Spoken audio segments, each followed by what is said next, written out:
It's honestly disgusting how little time some of these cops got for torturing people.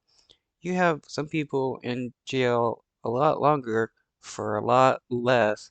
Like, there are some people still in prison for life for smoking pot.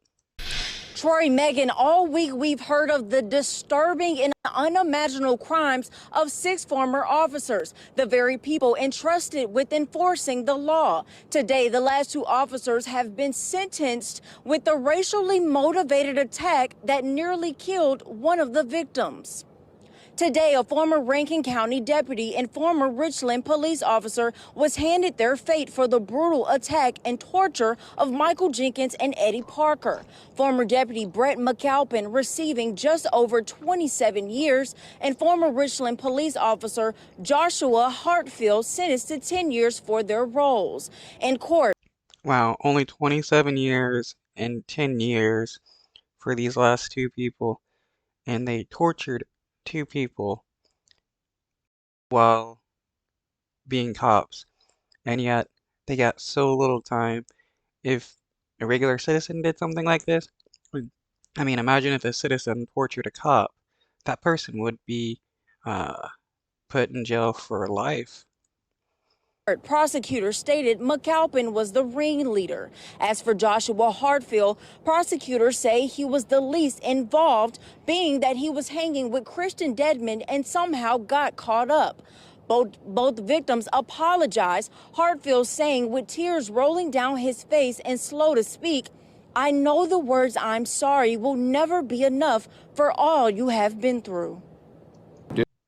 Right. It's funny how these cops now want to act like they're sad about what they did because they got caught.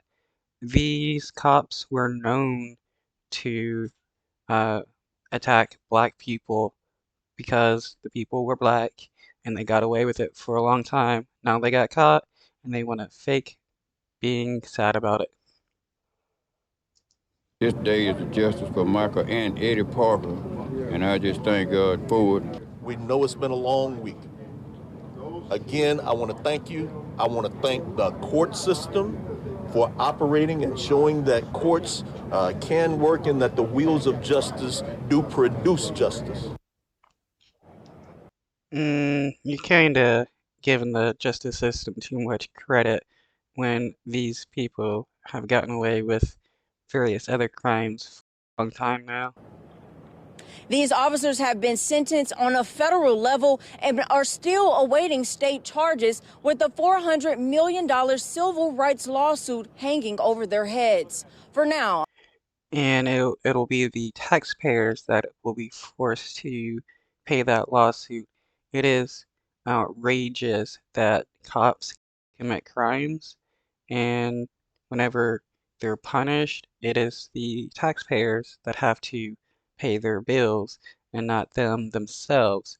If this was a regular person, you wouldn't have the city paying their settlements, it would be the person themselves.